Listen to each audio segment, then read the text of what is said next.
Now, President Zelensky has announced that the US Secretary of State Antony Blinken will be travelling to Kyiv today, the highest-level US visit since the war began. Before that was announced, I spoke to Mr Blinken's spokesperson, Ned Price.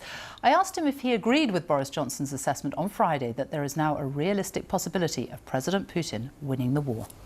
Well, what we have seen from our Ukrainian partners is nothing short of victory on the battlefield. I think it's important to note that our Ukrainian partners won the Battle of Kyiv. Right now, they are winning the battle for Ukraine. And it's really no surprise because they are fighting with grit, with determination, with tenacity, but also with massive amounts of security assistance that the United States and some 30-odd countries from around the world are also providing. I think what the Prime Minister was referring to, and this is the same point we've made, is that even as we continue to see our Ukrainian partners emerge victorious in key battles, we're going to see setbacks. We're going to see additional atrocities. We're going to see additional brutality. Unfortunately, the Kremlin has demonstrated that there is no low to which it will hesitate to stoop in the conduct of this war. Does victory mean they take back the Donbas region, Crimea as well? This is going to be a victory for Ukraine. It is going to be a strategic defeat for Russia. However, and whenever that happens, we are confident of that. Now, our Ukrainian partners are willing to engage in dialogue in good faith with their Russian counterparts about bringing this needless violence to an end, bringing this war to a conclusion. President Zelensky says that if you had sent heavier offensive weapons from the start of this war, Ukraine could have won the war by now. Are you committed to sending them enough heavy offensive weapons to get every Russian soldier off Ukraine's territory?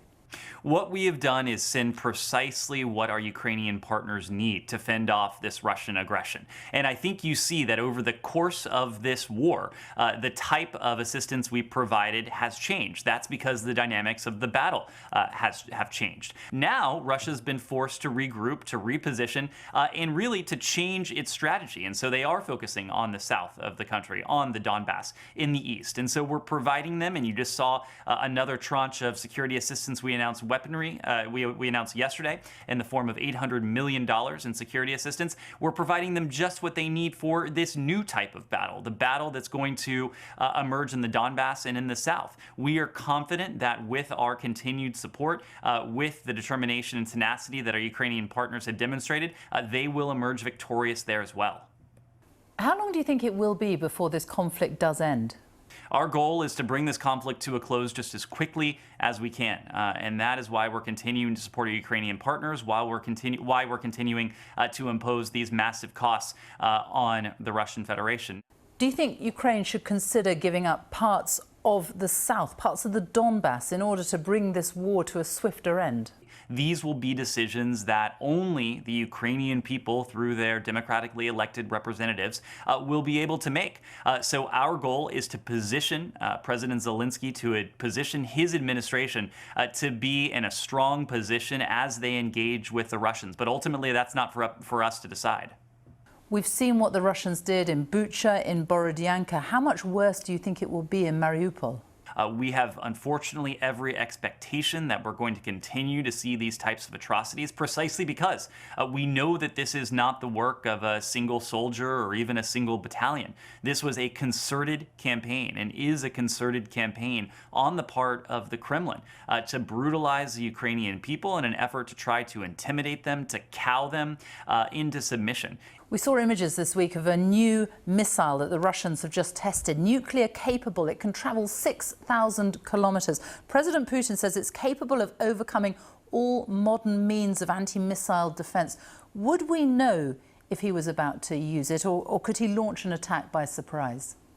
Well, I will just say this. We have excellent intelligence. We have excellent intelligence from our own assets, but also we have intelligence sharing relationships with countries around the world, including, of course, our closest intelligence partner, the UK. In the case of this ICBM test launch, the Russian Federation notified us through standard procedures under the existing New START treaty. It was not a surprise to us. It never posed a threat to the United States or any other country, but we're continuing to watch very closely in terms of their strategic assets and their tactical assets inside of Ukraine.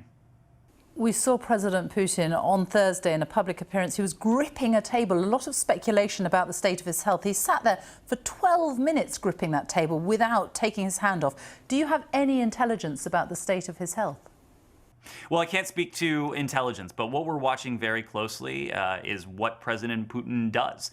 We've heard a lot of bluster emanate from the Russian Federation. A lot of it has been the height of irresponsibility, especially loose talk of nuclear weapons or other forms of weapons of mass destruction. But we have made very clear that there will be profound consequences for any such action, any use of weapons of mass destruction.